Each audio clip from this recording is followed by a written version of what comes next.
I could not master my trading. I had to get out of my way. And I didn't realize for a long time that I was the issue. I was the problem. I was the very thing keeping me from finding consistency. But I would argue and insist it was something else. It was the system I was using. It was broken. Let me go buy another book, another course. It had to be something other than me. And that's the trick. That's the fallacy that educators like to take advantage of, because there's a constant flow of new suckers. Like P.T. Barnum said, there's one born every minute.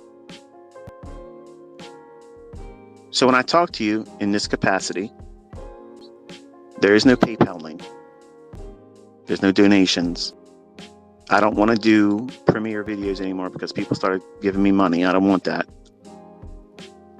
I don't want anything from you except for your story. I want you to tell me what you did with it and that you were protected the wrong things with it. And if you are able to do well, that you share your story with me, that how you helped somebody else. You know, maybe you lent somebody a helping hand by paying their mortgage because they lost their job. That type of stuff has an eternal reward. Plus, it feels amazing. They can't afford groceries. They're down and out. And you buy them a month's worth of it. That feels better than just winning in a trade. I'm telling you, folks, if you do these types of things, it's infectious. Like, it makes you feel good about being who you are. And people love you for that. They love you for that. And that's what we need, more of that.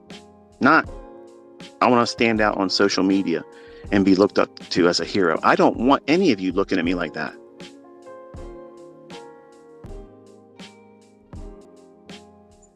But I do want you to listen to me, because the things I'm talking about, I believe they're going to help you and not harm you.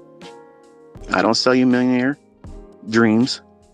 I tell you that if you do what I say you're going to do, should do rather, you'll do well.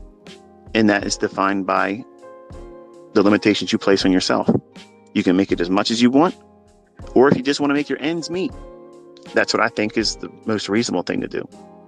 If you can find a way to make your largest expense each month through your speculation, to me, that's rich.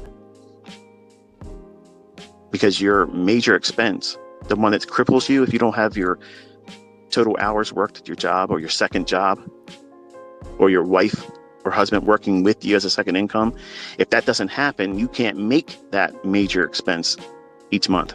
So your ends don't meet. But if you have that major expense each month covered in your speculation, man, imagine that. Forget Lamborghinis, okay? Forget Corvettes, forget living a jet set life, forget that. Start by making ends meet. I have a lot of students that aren't millionaires, but they don't work anymore.